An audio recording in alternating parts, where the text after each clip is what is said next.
Muy buen día, mi nombre es Rocío Locando, perteneciente a la Escuela 49, y en esta presentación les voy a explicar los fundamentos de la cromatografía de exclusión o permeación en gel, conocido como GPC, que se aplica esta técnica a la determinación de la distribución de pesos moleculares de cuatro polímeros de aminodimectilsiloxano, con distintos grados de polimerización y diferente contenido en el grupo funcional etilediamino. Primeramente debemos recordar que se conocen con el nombre de silicona el grupo de polímeros o los polidialquilisiloxanos, cuya fórmula general es CR2O. Generalmente se refiere a polímeros lineales, donde R es un grupo metilo denominado polidimetilsiloxano y abreviados como PDMs. La determinación más común de los PDMs son el grupo trimetilsiloxi, dado lugar a la fórmula general presente. Estos compuestos son líquidos, incluso a valores elevados de N, y presentan una gran estabilidad química. Las siliconas tienen propiedades únicas debido a la presencia simultánea de grupos orgánicos ligados a un esqueleto inorgánico. A causa de estas propiedades, han encontrado un amplio rango de aplicaciones como productos selladores, antiespumantes y adhesivos en campos tan diferentes como la aeronáutica, electrónica, en la médica y en la construcción, así como en la modificación permanente de la superficie de varias resinas orgánicas poliméricas. Existen también muchas aplicaciones de las siliconas en el campo textil, principalmente como suavizantes. Los tejidos tratados como silicona son altamente hidrófugos, presentan un tacto suave y una superficie lisa. El alto grado de suavidad que proporcionan a los tejidos puede atribuirse a fenómenos de orientación en la superficie de la fibra, además de la repelencia al agua y la mejora del tacto. Las siliconas presentan también otras diversas aplicaciones en la industria textil, entre las que se pueden destacar la mejora del cuerpo y el brillo, de la costura, de la resistencia al rasgo, entre otras.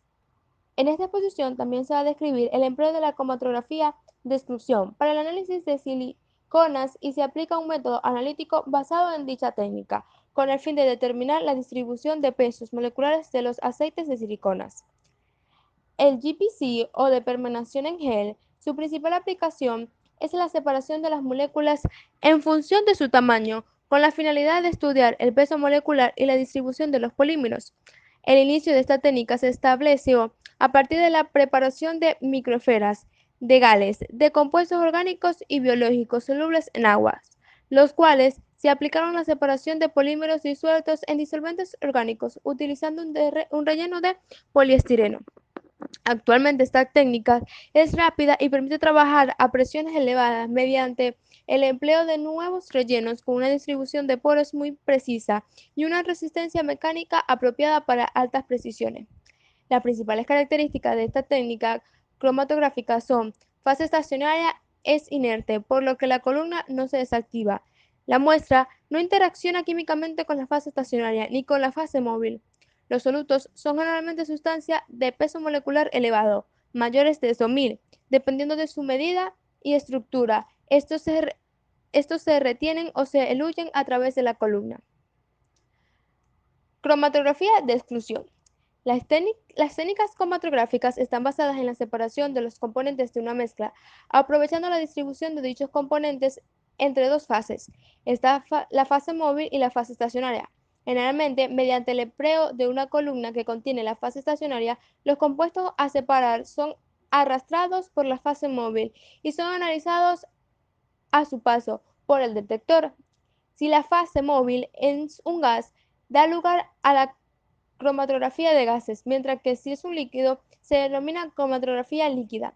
La cromatografía de exclusión es un tipo de cromatografía líquida en la cual la fase estacionaria es sólida y la fase móvil es líquida.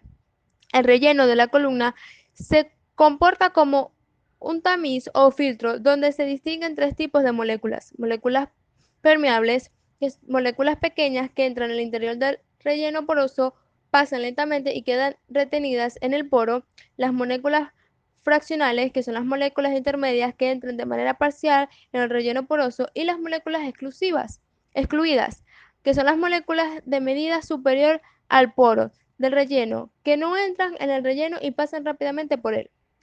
Las columnas pueden ser de vidrio, boroxilicato o de material plástico transparente. No se utilizan columnas metálicas para evitar fenómenos de catálisis que pueden provocar degradaciones del gel o de la muestra. Las columnas deben ser fáciles de limpiar e instalar y deben tener un diámetro de partículas uniforme. No tienen que disponer de volúmenes muertos que puedan producir fenómenos de disolución o de difusión de la muestra. Se recomienda que el volumen muerto no supere el 0,1% del volumen del gel. En lo que respecta a la fase estacionaria, se utiliza un material poroso con las siguientes características: uniformidad de la granulometría de las esferas y en la medida de los poros, estabilidad química, sobre todo en el pH y la temperatura, máxima inercia frente a los compuestos a separar, preparación rápida y sencilla y resistencia mecánica a las altas presiones. Estos materiales pueden clasificarse según su constitución química, inorgánicos u orgánicos, y también sobre la flexibilidad de su estructura, hinchables o rígidos, o microestructuras, aeroles, xeroxoles o mixto, y origen natural, sintéticos o combinados. Para seleccionar la fase estacionaria hay que tener en cuenta el tipo de separación a efectuar, resolución total o separación de fracciones, la selectividad de gel respecto a los productos que se quieren separar y la distribución de peso de moléculas de los componentes de la muestra. La muestra debe ser soluble en la fase móvil para evitar interferencias en los resultados. Curva de calibrado. El tamaño de las moléculas está relacionado con su peso molecular, por lo que el tiempo de elución o volumen de elución de un determinado pico proporciona una idea aproximada de los pesos moleculares, aunque deben tenerse en cuenta otros factores tales como la forma o linealidad de la molécula. La cuantificación se realiza a partir de curvas de calibrado, mediante mezcla de patrones de pesos moleculares conocidos. Se evalúan los pesos moleculares que corresponden a cada tiempo o volumen de retención. La cromatografía de permeación en gel GPC permite estudiar los pesos moleculares de los polímeros y distribución de los pesos moleculares reactivos o, estrictamente hablando, los volúmenes moleculares pueden calcularse a partir de los datos de concentración de polímero como función del tiempo. Para obtener el peso molecular exacto, debe trazarse una curva de calibración para cada polímero, disolvente, eluyente y configuración de columna. En la parte experimental se seleccionan 4 muestras de polidimetilsiloxanos aminofuncionalizados. El grado de polimerización de cada muestra corresponde a la suma de los grupos etiliamino y dimetilsilaxano, siendo como composición la siguiente. Se separaron disoluciones del cloroformo de cada muestra. La separación se llevó a cabo en un equipo GPC Walter Maxim. En las columnas de polidimexilizano, tal como la detalla en la tabla. Resultados.